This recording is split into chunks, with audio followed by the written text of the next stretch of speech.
but girl, a nigga what she had. She the type that if you get her, you can buy. Assalamualaikum warahmatullahi wabarakatuh. Halo semuanya, sebelumnya izin memperkenalkan diri. Nama saya Ika Sepena dengan NPM 231303469 dari program S1 Pendidikan Geografi Fakultas Keguruan dan Ilmu Pendidikan Universitas Lampung Angkatan tahun 2023. Pada video kali ini saya akan membahas mengenai geografi regional Asia. Jadi apa sih artinya geografi regional? Geografi regional adalah kajian yang menekankan pada karakteristik unik dari wilayah tertentu seperti elemen alam, elemen manusia, dan regionalisasi yang mencakup teknik seluruh penggambaran ruang dalam wilayah. Benua Asia sendiri merupakan benua terbesar di bumi dengan luas mencapai 49,7 juta kilometer persegi atau setara 30% dari total luas daratan di bumi. Luasan ini mencakup 48 negara di kawasan Asia.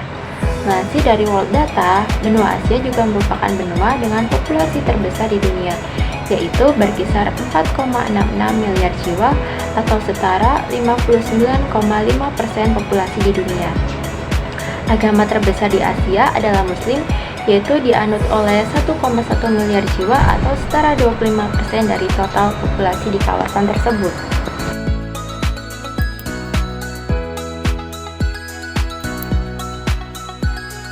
Geografi regional Asia. Pembahasan yang pertama mengenai letak astronomis benua Asia.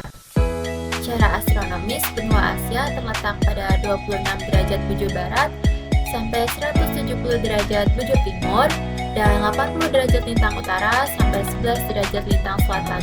Benua Asia juga dilalui oleh garis khatulistiwa. Hal ini menjadikan Asia beriklim tropis dan juga subtropis.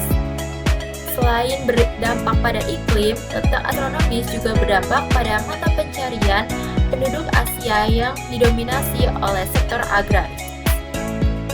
Yang kedua adalah mengenai letak geografis benua Asia. Secara geografis, benua Asia di bagian utara berbatasan dengan Samudra Arktik, lalu di bagian timur berbatasan dengan Samudra Pasifik, di bagian utara berbatasan dengan Samudra Hindia, lalu di bagian barat berbatasan dengan benua Afrika yang dibatasi oleh Laut Merah dan juga benua Eropa. Kita masuk ke pembahasan selanjutnya, yaitu pembagian kawasan benua Asia. Yang pertama adalah kawasan Asia Utara. Kawasan Asia Utara ini hanya ada satu negara, yaitu negara Rusia. Mungkin sebagian orang itu bingung, sebenarnya Rusia ini masuk ke benua Asia atau ke benua Eropa. Menurut sejarawan abad ke-19 bernama Vasily Kyushchevsky dalam bukunya Course of Russian History menyebut Rusia adalah jembatan antara Eropa dan Asia. Menurutnya secara historis Rusia bukanlah Asia, namun bukan juga Eropa secara geografis.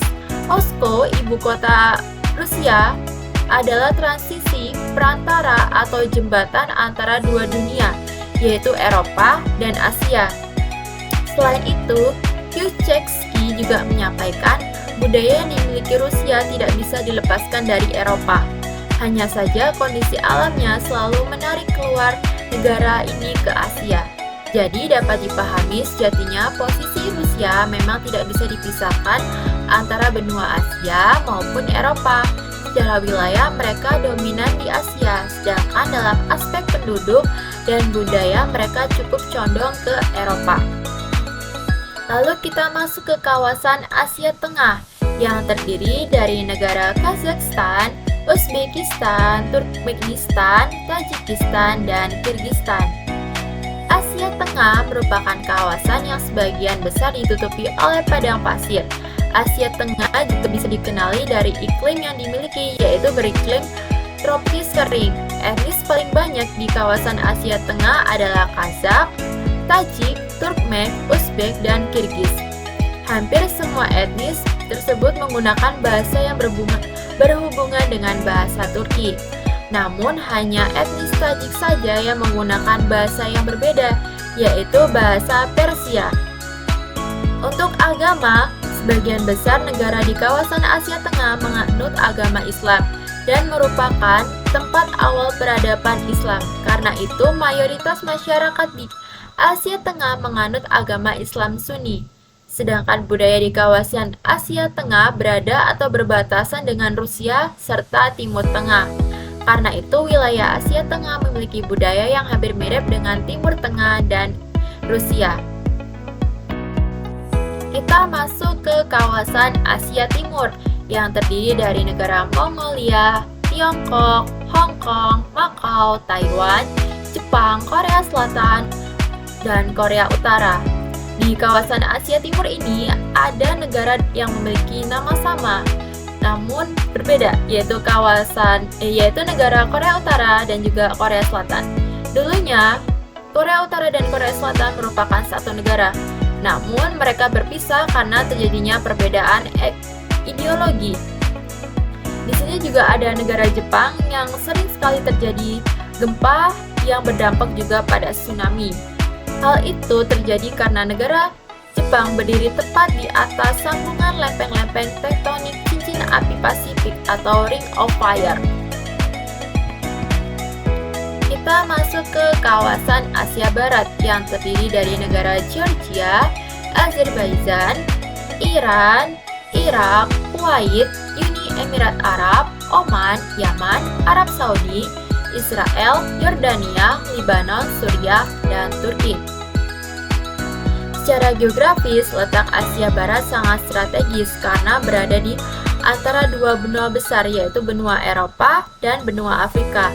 Meskipun wilayah Asia Barat merupakan hampir gurun pasir yang luas, gersang, dan sedikit curah hujan, tetapi daerah ini sudah ramai sejak zaman kuno.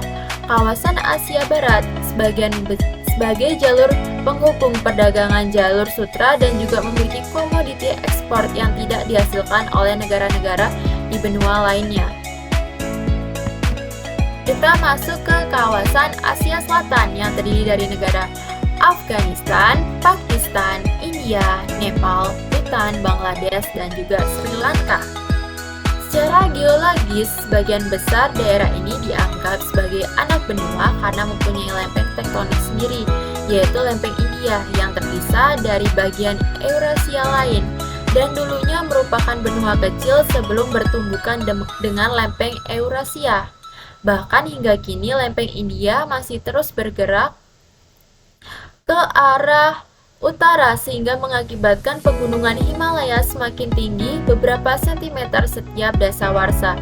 Selain itu, Asia Selatan juga merupakan tempat ditemukannya ciri-ciri geografis yang umumnya ditemukan di benua yang lebih luas, misalnya sungai, es, hutan hujan, lembah, padang pasir, dan padang rumput di wilayah yang hanya setengah luas Amerika Serikat.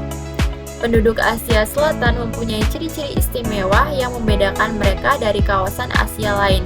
Bangsa dan kebudayaan yang dominan adalah Indo-Eropa dan Dravidia.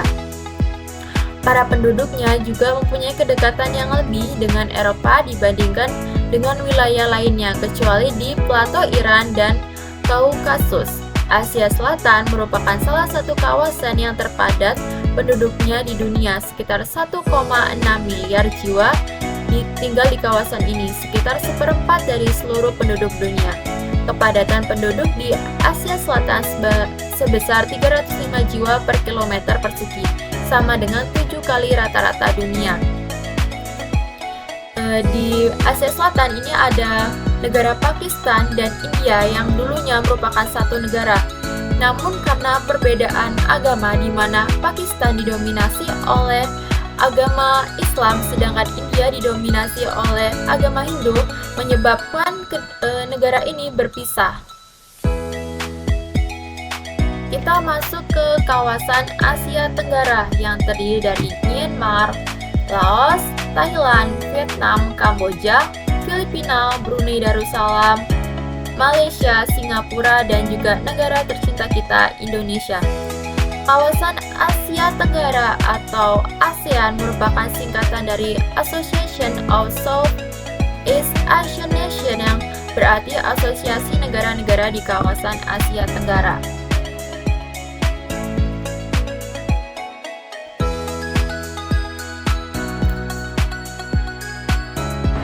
Sekian materi yang dapat saya sampaikan, kurang lebihnya saya mohon maaf. Saya akhiri, wassalamualaikum warahmatullahi wabarakatuh. See you.